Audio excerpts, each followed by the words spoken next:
প্ল্যানিংটা যেটা ছিল আপনি দেখেন যে হোল্ডার এর আগের ওভার যে বোলিংটা করেছে, আপনি দেখেন যে আমাদের 14 বলে রান লাগতো 32, তো ওখানে ও এক বলে একটা 6 একটা 4 খেয়ে গিয়েছে। ওইখানেই তো আমাদের ম্যাচটা অনেকটা মনে করেন যে ছুটে গিয়েছে। তো একটা এক্সপিরিয়েন্স বলার যদি ওই মোমেন্টামে এসে যদি মানে বোলাররা যদি মনে করেন 6-4 মেরে দেয়, তাহলে তো এটা আমাদের টিমের জন্য অনেক একটা ডিফিকাল্ট। ওখান থেকে আপনি দেখেন যে হাসান বেশি ভালো বোলিং করেছে বলে লাস্ট ওভারে 15-তে গিয়েছে।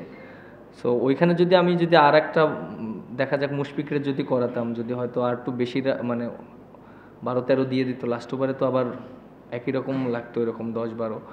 বাট এর জন্য আমি মানে কনফিডেন্ট পাচ্ছিলাম না, কারণ ওই দুইটা বল যেভাবে ও করেছে, যেখানে করেছে, অ্যাটলিস্ট মুশফিক তো এর আগে দুইটা ওভার খুবই ভালো করেছে। এবং আপনি দেখেন যে ওদের যে ভাইটাল ব্যাটসম্যান তার উইকেটটাও নিয়েছে। সো ওইভাবে আমি চিন্তা করে লাস্ট ওভারটা ওই দিয়েছিলাম। না, আমরা যেটা প্ল্যান করেছিলাম, ওকে ওকে আমি বারবার বলতেছিলাম যে তুমি কি চাচ্ছ, কারণ এখানে বলারের প্রায়োরিটিটা ইম্পর্টেন্ট, কারণ আমি বল করব না, বলার বল করবে। আর যেহেতু ওকে বারবার আমি বলতেছিলাম কি চাচ্ছ, তুমি যেটা চাচ্ছ সেটার উপরেই প্ল্যান করো, স্টিক করো। তখন আমাকে বলতেছিল যে ভাই আমি ইয়র্কার করব, ইয়র্কার। তখন আমি বললাম যে ইয়র্কার যদি করো তাহলে কোথায় করলে ভালো হবে, যে তখন বললো যে ভাই আমি স্টাম্পেই করব।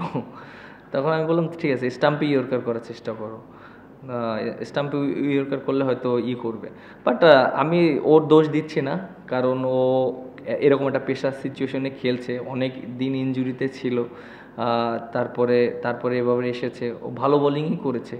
খালি আমার কাছে মনে হয় লাস্ট ওভারটা এরকম প্রেশার সিচুয়েশন অনেক দিন পরে এসে ম্যাচ খেলাটা অনেকটা ডিফিকাল্ট। বাট আমার কাছে মনে হয় যে ওই ওভারটা আমি দোষ দিচ্ছি না। আমার কাছে মনে হয় যে হোল্ডারের ওই দুইটা বল অনেক ইম্পর্টেন্ট ছিল, কারণ তার অনেক এক্সপিরিয়েন্স আছে এবং সে সব জায়গায় টুর্নামেন্ট খেলে বেড়ায়। আমি ওর কাছ থেকে এটা আশা করি না, হোল্ডারের কাছ থেকে, যে 2 বলে 6 এক 4 খেয়ে যাবে। ওখানেই তো আমাদের খেলা অর্ধেক শেষ হয়ে গিয়েছে। আপনি একটা জিনিস দেখেন যে আমাদের জন্য একটু বলবো যে একটু আনলাকি ছিল আমরা প্রথমে যেভাবে ব্যাটিং করেছি। উইকেটটা আমাদের একটু প্রথম দিকে একটু ডিফিকাল্ট ছিল, কারণ উইকেটে বল ধরতে ছিল, অনেক কিছু হচ্ছিল। বাট তারপরে আমরা রানও করতে পারিনি ফার্স্টের দিকে। দেখেন যে আমরা হয়তো লাস্টের 5 ওভার আমরা অনেক রান করেছি, আপনি তারপরে হেটমেরও অনেক ভালো ব্যাটিং করেছে, সের জন্য আমরা ওই রান করেছি, না হলে তো ও রানও হতো না।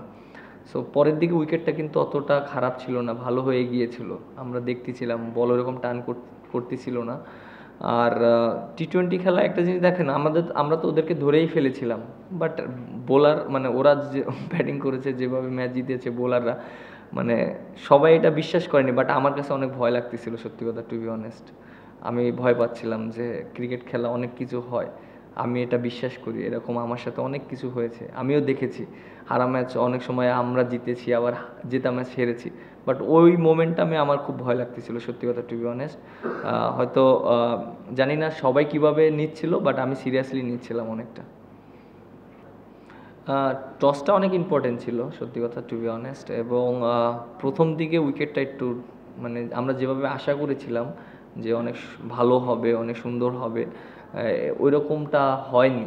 বাট তারপরও একটা জিনিস কি যে আমরা এর আগে যে 3টা ম্যাচ খেলেছি, আমরা ডে ম্যাচ খেলেছি, আমরা এখানে কিন্তু অনেক দিন পর নাইট ম্যাচ খেললাম। সো ওটাও আমার কাছে মনে হয় যে উইকেটটা ওই রকম ছিল, আর আমরা তো কাবারই করে ফেলেছিলাম। বাট ক্রিকেট খেলা অনেক কিছুই হতে পারে। চাপ না, আপনি একটা জিনিস দেখেন যে আমরা যেগুলো ম্যাচ হেরেছি, অনেক ক্লোজে যে হেরেছি, এবং এরকম সিচুয়েশনে হেরেছি। আর ক্রিকেট খেলা এরকম সিচুয়েশন অনেক আসবে। আর আমার কাছে মনে হয় এরকম চাপ নিয়ে এরকম সিচুয়েশন থেকে অনেক কিছু শেখার আছে।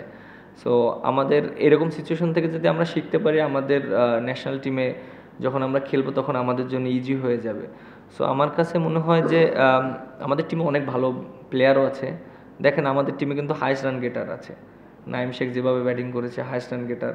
আপনার হাসান মাহমুদ যেভাবে খেলেছে, আপনার মাহিদুল অঙ্কন যেভাবে খেলেছে, এবং আপনার আবু হায়দার রনি, মানে ওভারঅল আমাদের টিমে কিন্তু অনেক টপ পারফর্মার আছে। সো আমার কাছে মনে হয় ছোট ছোট জিনিসগুলো যদি আমাদের একটু লাক ফেভার করতো তাহলে হয়তো আমাদের আরও দু একটা ম্যাচ ভালো হতো।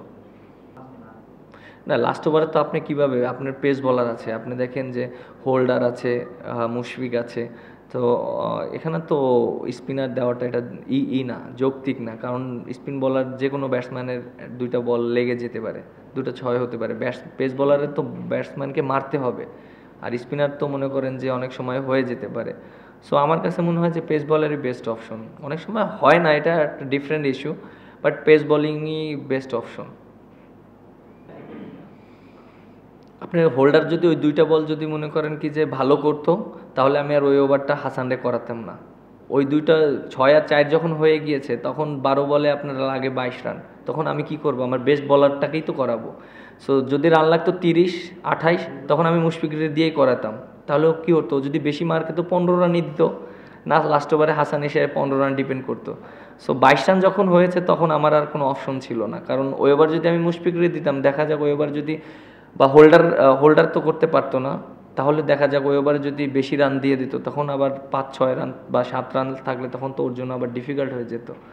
সো আমার কাছে কোনো অপশন ছিল না যখন 12 বলে 22 রান লাগতো হাসান ছাড়া। উইকেট তো এরকম ছিল না প্রথম দিকে, আপনি দেখেন আমাদের রানও হচ্ছিল না, আপনার উইকেটও পড়ে গিয়েছে।